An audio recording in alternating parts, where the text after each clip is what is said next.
A brand new front line is about to be opened in Melitopol, and Russians, in order to try and save the war, are reportedly preparing for one last final attack across pretty much entire east or maybe north of Ukraine next year. And in case they fail, and let's be honest, most likely it is going to happen, Putin is prepared to allegedly flee to Venezuela. But more about all of this in just a couple of minutes. What's up, investors? It's the Russian dude. I am in different location, as you can see, and next week I will have a series of special episodes explaining what's going on. But for now, let's go straight to the point and see some most recent footage. And as you can see from this picture, a security service of Ukraine came to do another search in Ukrainian monastery located in Lviv. Going a little bit to the south of this area, to Zakarpattia region, we can see the actor Jean-Claude Van Damme meeting with Ukrainian soldiers. And as for now, it is not yet clear whether these were Ukrainians who were meeting their hero or completely the opposite. Next we go all the way across the map to Belgorod. And as you can see from this picture, the governor of the region, Vyacheslav Gladkov, is demonstrating its defense lines. And in addition to digging very deep trenches, they were also installing the dragon teeth, these concrete pyramids which previously proved to be pretty inefficient. Funny thing about this is that previously Russians were saying that they will take Kiev in 3 days, and now they have to build defenses of their own territories. But okay, because now let's cross the border once again, and right here we can see a video of a Russian plane A-50 which arrived to Belarus. And the purpose of this plane, as far as I understood it with my limited engineering knowledge, is to detect the enemy targets using radio frequencies, which in plain English means that this is a reconnaissance plane. And unfortunately, it looks like that this plane fulfilled its obligations because this Friday, December 16th, there was another mass attack of Russians against the territory of Ukraine. Pretty much the entire country was targeted, with the main focus being against the capital of Ukraine, Kiev. And as you can see from this video, the local residents, as soon as they heard the air raid sirens, they started going down to the subway stations, which also serve as the bomb shelters. And reportedly, from 40 missiles which were launched against Kiev, 37 of them were intercepted. But unfortunately, the rest they did reach their final destinations, which were the energy infrastructure, and as a result of this, the city experienced the power outages, as well as there was no access to heat and water. And it has been reported that not even all of these missiles were able to properly be launched from Russia, and a couple of them, for example, fell in Volgograd. And overall, right here we have a video of a person who is flying in the plane next to the territory of Ukraine, and you can see the consequences of these attacks. Like mentioned previously, pretty much every single region in Ukraine has been targeted by Russians. And the majority of these attacks were once again against the energy infrastructure in Ukraine, such as electricity, heat and water. And then on this map, we can see that those locations where attacks were successful are highlighted as these fire icons. And then the icons with the Ukrainian flag are those places where the Ukrainian air defense system was successful. And ultimately, according to the commander-in-chief of Ukrainian forces, Valery Zaluzhny, Russia launched 76 missiles against Ukraine. And the Ukrainian air defense system was able to intercept 60 of them, which brings its effectiveness to approximately 79%. I obviously wish I can show you way more footage than this, but because I'm unfortunately still demonetized, this is everything I got. For this reason, I uploaded some footage to my Discord, and the rest will be available on my Patreon. And if you want to see these photos and videos, as well as to support my channel, the links will be down below. Alright, and before I talk about some very interesting things that are about to happen in the south, let me give you a very quick update from the east. And first of all, according to the report by the Institute for the Study of War, Ukrainians continued their counteroffensive along Svatove-Kreminna road. And at the same time, the main focus of Russians remained pretty much the same, which is next to Bakhmut and Avdiivka. Ukrainians were also relatively successful at repelling some of Russian attacks next to Verkhnokamenskaya, Yakovlivka and Solidar. It has also been reported that pretty much the entire Wagner unit has been surrounded in Bakhmut, ambushed and eliminated. And as you can see, despite massive focus of Russians against this city, Bakhmut still holds. And now let's take a look at this map, which shows us the changes in territorial control. And first of all, several days ago, Russians were able to advance a little bit closer to Nevelske, but pretty much the next day, Ukrainians took some of its territory back. Next we go to the city of Bakhmut itself, and as you can see, in several days, Russians were only able to advance just a couple hundred meters.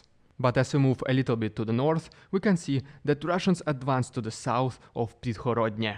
Our next stop brings us to Yakovlivka, and as you can see, for 2 consecutive days, Russians captured some of its territory. And then also, unfortunately, Ukrainians lost the control to the south of Spirne. And ultimately, Russians were able to move closer to the front lines next to Svatove.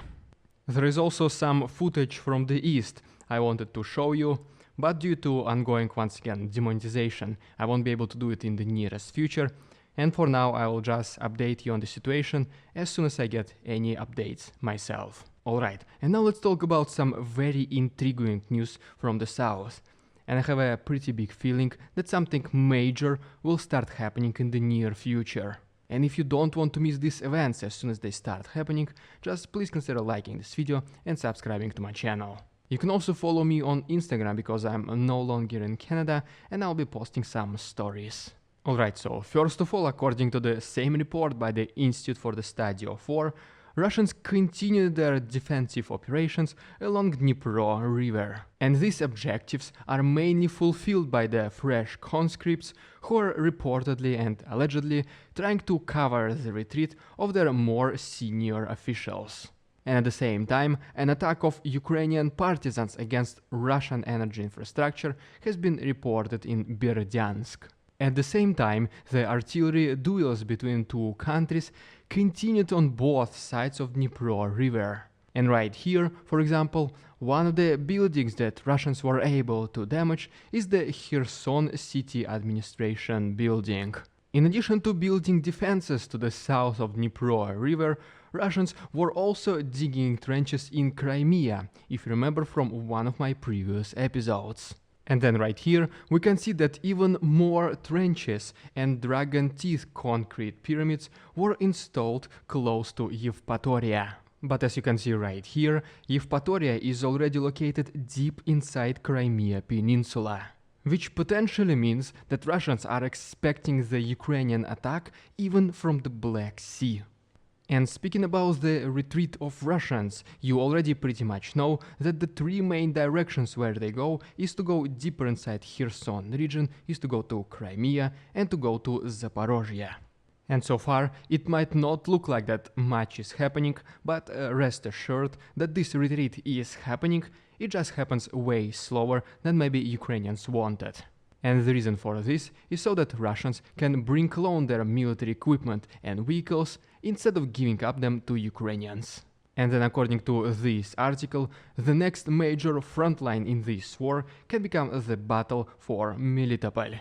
But if you've been watching my channel for the last couple of weeks, you already knew that this is coming. And the reason for this, as you can see from this map, it is because this city is located on the major intersections, including the railroads, which lead across the entire south of Ukraine as well as to Crimean Peninsula. And in the past, Ukrainians were pushing to the north of this city, specifically against Tokmak. And reportedly, Russians are thinking to give up the control over Zaporozhye nuclear power plant, which basically means that Ukrainians might take control over this territory as well. And as soon as this happens, Russians will already most likely departure from the south of Dnipro River. which ultimately means that the attack against Melitopol will come from 3 different sides, from the northeast, northwest and west. And as soon as Ukrainians will be able to retake this city, most likely this will completely cut the logistics between Crimean Peninsula and the rest of occupied Ukraine. Russians most likely understand that the time is not on their side. That is why they will try and attempt to launch everything they got to gather all of their forces to do one final counteroffensive, most likely where they can be more successful, which is the east of Ukraine. This assumption has been previously confirmed by the Institute for the Study of War, as well as some highest Ukraine military representatives, such as once again Valery Zaluzhny. And he says that Russia is most likely assembling a large force of more than 200,000 people, as well as collecting all the weapons they have at this very moment, so that most likely next year, somewhere in January or maybe in spring, they will launch the final offensive from the east of Ukraine. There are also even some assumptions that this final offensive might be against the capital of Ukraine, Kiev, and to be honest, I don't think this is going to happen even close, but in case Russians decide to proceed with this strategy, this will be their Hail Mary. Because of this, let's return to the most probable scenario, which is the attack against the east, where reportedly Russians are already bringing the heavy machinery both from the Russia itself as well as from Kherson region. And the reason why they selected to do their final offensive against specifically the east, it is because allegedly this is where they have more chances. Allegedly. And because of this, in case they are somewhat successful at, for example, capturing Bakhmut, this is at least some kind of victory that the Russian government will be able to sell to its people. But in case this happens, this is when the Russian government, including Putin himself, will have a major trouble.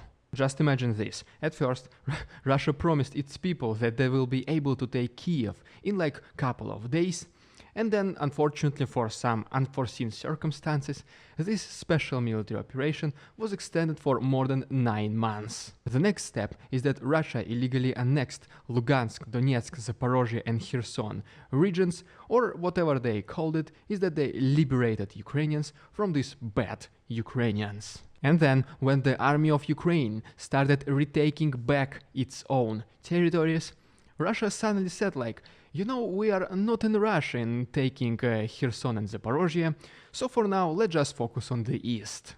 And so that's exactly the stage we are in right now. Russians trying to do their best to protect what they already have.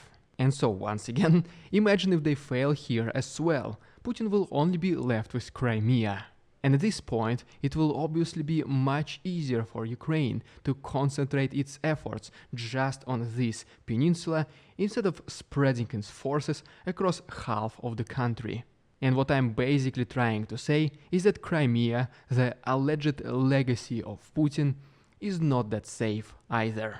And as soon as there are the earliest signs that Crimea is about to fall as well, according to the person who is extremely close to Putin, who was even writing his own speeches, Abbas Galyamov, Putin and his closest circle might evacuate to Venezuela. And you know what? It does sound familiar. I think there was some kind of government in the past of like a failed country which tried to push its own ideologies, and then this government had to escape to Argentina. And right now, it does kinda feel like that the history repeats itself, and it honestly feels like that we're in the final chapter.